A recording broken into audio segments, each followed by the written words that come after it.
Tonight on World News, breaking news. The hard landing in Atlanta tonight. A Delta jet blows a tire and engine catches fire. Passengers are evacuated using emergency slides, and our aviation correspondent is here.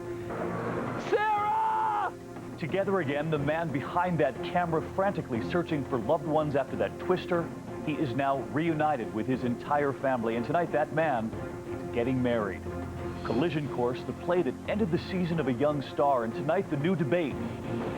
Should one key rule of baseball be changed? Secrets of the Deep revealed 300 years later. We take you on board for the stunning find at sea involving the pirate Blackbeard. And summer's past. As America ushers in the unofficial start of summer, vintage images uncovered. Recognize these faces? From ABC News, this is ABC World News with David Muir. Good evening on this Saturday, and we begin tonight with breaking news from Atlanta and some harrowing moments just a short time ago for passengers aboard a Delta flight landing at the airport there. The plane blew a tire as it touched down, a hard landing that caused the brakes to then catch fire. Passengers were forced to make an emergency evacuation as fire crews then raced onto the tarmac. Our aviation correspondent Lisa Stark joins us here on the desk in New York. I know you've been working your contacts. Initially, there were reports that the engine caught fire, but you're learning it was the landing gear. Absolutely, David. What we're finding out is that on this Delta flight from Pittsburgh to Atlanta, Delta Flight 2284 came in for a landing. Everything seemed fine, but then when the plane set down, one of those tires blew, according to the FAA. It caused the brakes to overheat. They caught fire. Airport Fire and Rescue responded very quickly, thank goodness, to put out that blaze. 43 passengers and 5 crew on this MD-88. They came out down the slides, according to the passengers, and we are told by the FAA that there appear to be just 3 very, very minor injuries.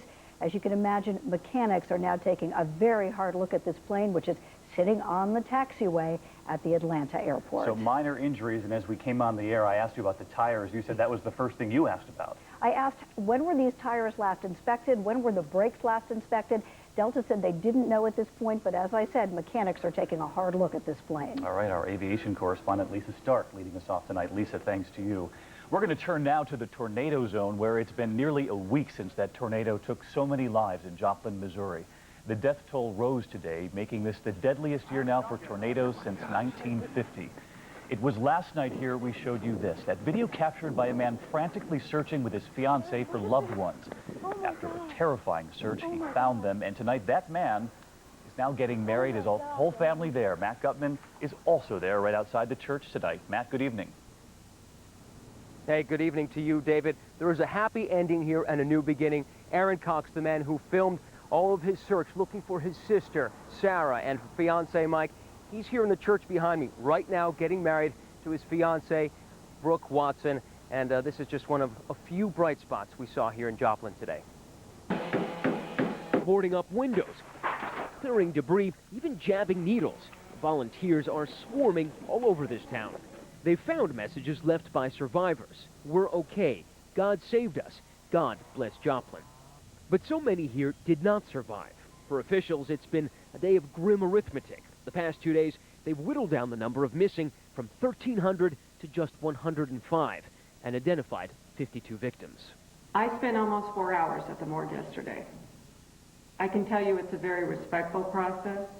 And the process of identifying the dead has just begun. Among the latest, 18-year-old Will Norton literally ripped from his father Mark's grasp as they huddled in the family car. And Mark held him as tight as he could and felt the wind just tore him out of the sunroof from him. And then there are the missing, like Deanne Hayward, also ripped from her car. The roof was peeled back, and what we didn't like was that the seatbelt was still buckled.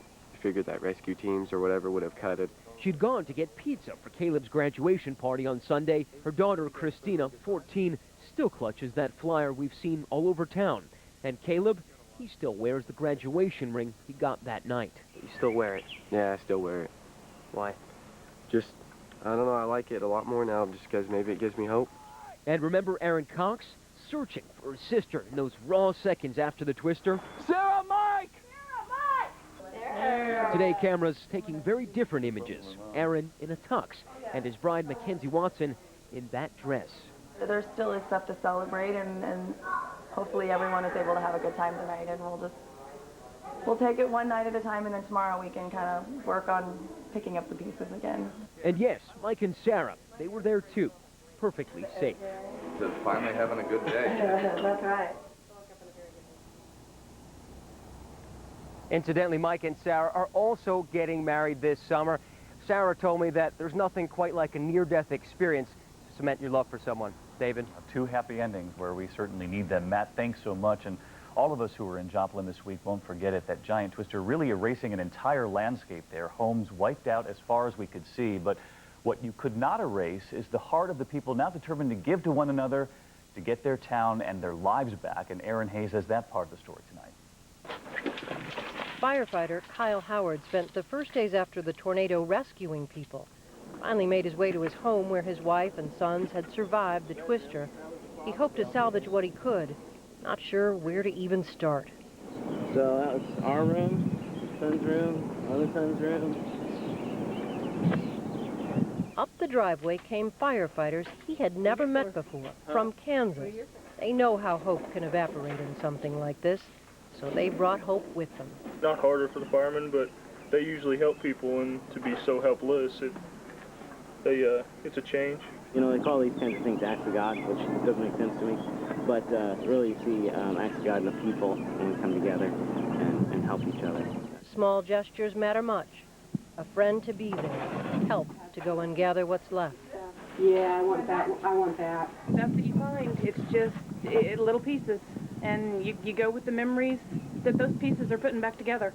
Under the rubble, a treasured pet found by a neighbor. Feels really good. A bright spot in a horrible day. When help comes, hope grows. As crazy as it sounds, I think it just kind of made us a little bit closer. Yeah. That we were all, huddled together and made it.